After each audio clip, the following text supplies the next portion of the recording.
Hey, even though you're now an adult, are you still triggered by your parents? Let's examine what this is about in today's video.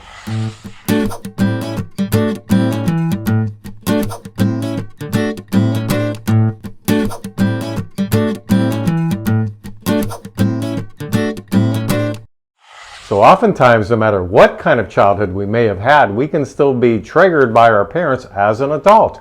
And they could be living or dead. If they've passed on, it could be just somebody who reminds us of our parents. So it's common. Let's explore this a little bit today. So this can range from just being raised by annoying, irritating parents, all the way ranging to the other end of the spectrum where you were abused somehow. So in terms of triggers, it can be things that are actually happening real time when you're with other people, or also just some themes that may appear in your life based on how you were raised. For example, needing to ask somebody for help. Maybe you've always avoided asking anybody for help. Maybe you had two very toxic parents and things weren't safe, so who the heck, if they're being raised like that, is going to learn and know how to ask somebody for help? Heck no. And maybe your friends bring that up to you. Why don't you ever lean on me? Why don't you ever cry on my shoulder? That may trigger you. Well, it's based on how you were raised by your parents. That's an emotional trigger. But back to being around people, if you're around some people and there's conflict going on, how do you handle that? Is it triggering to you? Because conflict in and of itself, having strong opinions either way, is not necessarily bad.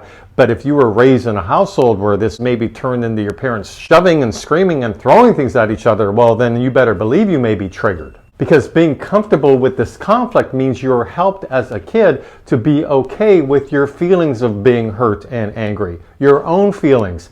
If that was shut down in your family, and they are for many kids, then that trigger is likely related to your childhood. This is where it's good to know what our triggers are about, especially if they stem to our parents. Or on the flip side of that example, another thing that may trigger you is being ignored. Nobody wants to talk about anything. Sometimes conflict, at least things are being said, right? My best friend wants to ignore something I just brought up. My boyfriend or girlfriend told me I don't want to hear about that right now.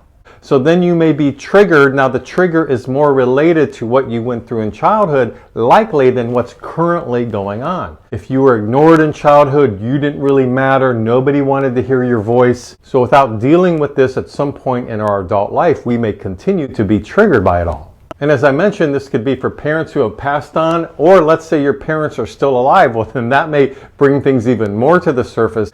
There they are. They're saying some of the same things and acting the same way as how they did in your childhood. That's a trigger. But also continuing with more of the theme idea, if you're currently in a love relationship in your life as an adult, or you have some really good friends, and or you're raising kids, this may stir up things from your childhood as you become more vulnerable and are really connecting with somebody. So on the one hand, it feels good to connect with somebody. Hey, this is great. I'm really getting serious now with my girlfriend or my boyfriend. But at the same time, there may be ambivalence and internal conflict because, well, this isn't safe. I like where we're going. I'm feeling like I can be me, but you couldn't be you in your childhood perhaps, so it's going to bring up some fears. That's a trigger. And with your kids, if you're a parent, this can really happen. And why? Because the love you're providing to your children at their different ages. You may see how you and your spouse are being very loving, and it may bring up how you were not raised in this type of environment.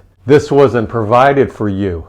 It's now right in your face. Maybe it's something you've repressed for many years, but here it is because now your 3-year-old or 5-year-old or 7-year-old is able to relate to you in safe ways that you could never do. And so it may bring up the grief or the sadness or the anger about, why couldn't I do this? This is so sad. I wasn't raised in a way that I could be as free as my children are. So this is a trigger, but this is really good. In fact, everything I've mentioned is really good because we can learn from all of it. We can understand more about what's going in our heart and then really process it and work through it. Sometimes we need triggers to help us grow. So pay attention to triggers, see what the feelings are that come up, because then that's like a vein that goes back to your childhood and you can say, aha, I see what I went through. I see why this really disturbs me now. Without having that gold vein lead you back, you may be sort of stuck in your adult life.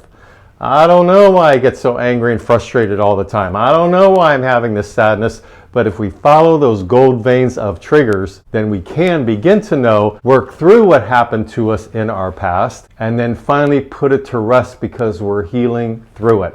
Now, it doesn't mean the trigger may not pop up from time to time, but it can definitely lessen because we're willing to examine really what it's all about. So triggers are a big one, great growth points for you. Please let me know any triggers you may have or be working through in your lifetime or currently in the comments section below. Please subscribe to my mental health YouTube channel if you like these kind of videos. And until next week, this is Brad Shore signing off from Ask a Shrink.